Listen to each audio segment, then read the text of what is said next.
Alright, today we're going to be going over striker tips and how to become a more effective striker. One of the most important things that people should start implementing in their gameplay is following a set geopath. They're currently, think of the arena as multiple lanes, alright? There's the extreme lanes, which are left and right, and then there are the more middle lanes, right? The middle lanes, you can only go in a straight line. You don't really have a lot of bailout options.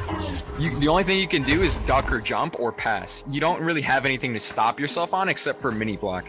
You're kind of just in open space, right? As a striker, you want to be next to Geo as much as possible so that way you can dictate the pace of the game. If I want to slow the game down, I can very easily by just grabbing Geo. I can also back up. I just have a lot more maneuverability around Geo as well. It's also a lot easier to get my passes around my opponents. I can do an anchor pass. I can push off and then pass. It's just overall a lot easier when you have something to grab onto. If I'm pushing the bubble from just mid, the goalie knows I can only either pass or duck or jump and then shoot. I don't really have anything to stop myself on as I'm just moving in through open space. It's a lot more effective if you take a geopath, as in moving across the wall and utilizing shoulder and pillar.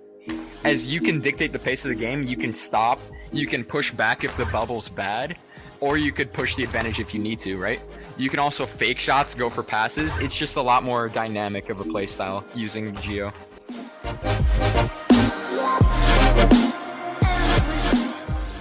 So the next tip I'd have for up-and-coming strikers is making sure that you're always making the most out of the play whenever you touch the disc. As the striker, your team, they want the disc to be in your hands, as you're the one that should be the most skilled in making a play happen with it, right? That's why you're the striker on the team. So really playing to that advantage and playing into that role and fitting into that mindset is super important.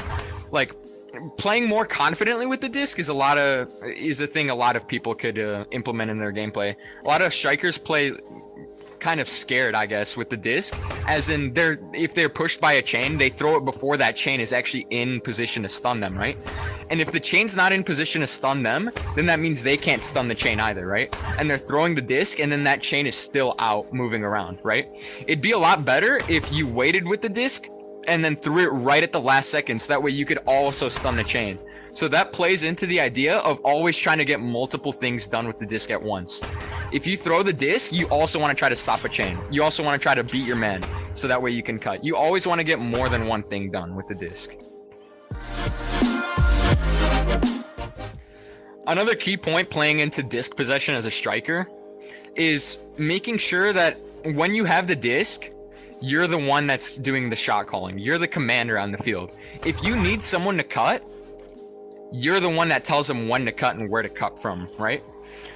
Going back to that Geo line tip I first had, you can stop on Geo and command your team where to go, right? Get them into favorable positions that you think are easy for you to hit. It's a lot easier for you as the disc holder to know what your abilities are and which passes are easier to hit than it is for your teammate, right? Your teammate doesn't really know the exact vision you have on the field, right? So you being the commander in the field makes it a lot easier for yourself to make good plays happen, as you put your teammates in favorable positions to complement your positioning, right?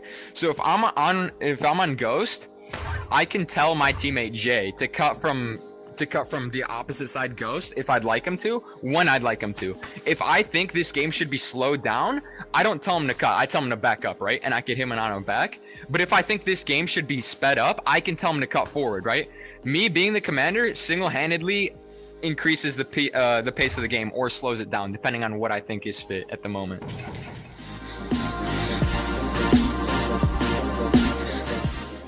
The next tip I'd have is, as a striker, you obviously want the disc to be in your hands as much as possible, as you're the one that's supposed to have the most skill in terms of making the play happen and putting the disc in the goal, correct?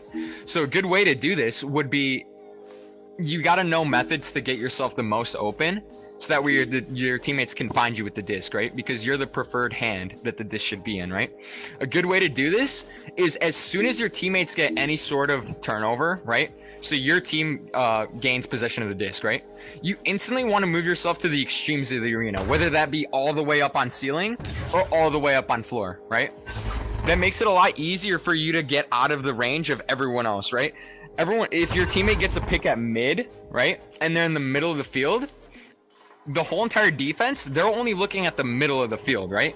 The moment you go high or low, your teammate can now put it either over the heads of your opponents or below their feet, right? It's a lot easier of a pass to make, and you're a lot more out of plain sight. You're playing off angles, right?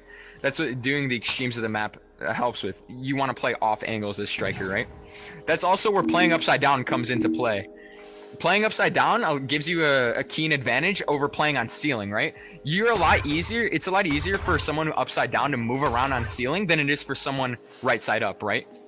So playing the extremes of the map as an upside down player is way easier, as you can go up to ceiling and a lot less people expect you up here. A lot less people who play right side up look at ceiling than they do at floor, right? So you're going to be a lot more open if you're upside down on ceiling, right? The next thing that would play into this would be making sure that your call out is loud and clear when you're the best option on the field. If you're the best man to have the disc at this point in time, you need to make that clear to your team. If I'm going to the extremes of the map, say my teammate Jay just got a pick and tube, right? I instantly choose to go to the high extreme of the map across from him, right?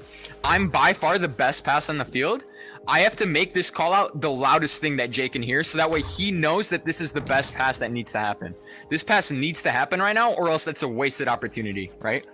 And if this pass doesn't happen, it's just as much your fault as it is his, as you're the one that should be letting him know that you're the best option. As a striker on defense, you still want to play with offense in mind. You want to play with the mentality of your team's going to get an interception and I need to put myself in a position to score as fast as possible. The easiest way to do this is if you're the main striker on your team, you want to be the one to always pressure the reset, right? So say the enemy team sets up a slow offense, right? They reset it back to double diamonds to their backliner. You're the one that wants to pressure that backliner, right? To force him into a pass, right? If he passes it and it's an interception, because you were the one that pressured this man, you're now the furthest up the field on your team, right? Going back to the pushing off to extremes, if I pressured double diamonds and say Cruisin, for example, he threw a pick to Jay, right? I now instantly push to the extremes of the map and I'm now open for a long shot. Jay can now hit me here. I use that previous tip saying that I call out because I'm the best option on the field. I truly believe this. I have to let Jay know that I'm the best option on the field. That way I get the disc here, and now I have a wide open long shot opportunity at a mail slot, right?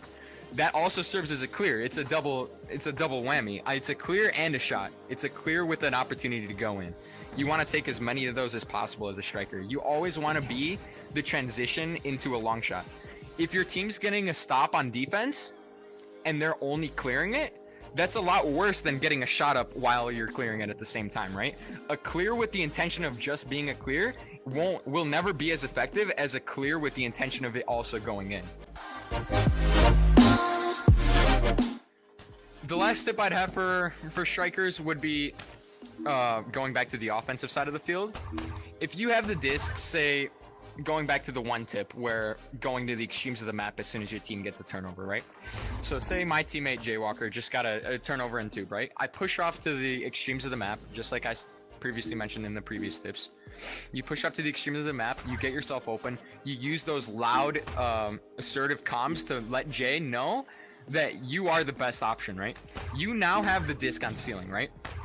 A lot of strikers think that this is a very time-sensitive case, and you now have to push this, no matter the way the bubble looks, right? A lot of strikers think that no matter how many people are in the bubble, because I have this pass and I'm near the bubble, I now have to push this. That's not the case at all. You have no shot clock on the amount of time you can have with the disc. If it's a bad bubble, there's nothing forcing me to pressure this in or make a cut pass that's too hard.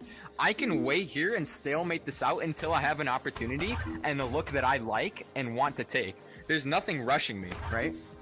So playing relaxed and calm and collected while on offense as a striker and the furthest player up is something that takes a lot of practice, as being the furthest player up definitely feels stressful and you feel as if you have a big role to fill and you feel like you have to make a play happen as soon as you touch the disc, but that's not the case at all. You could take your time, take a couple breaths in, realize what's the best option, and then go from there.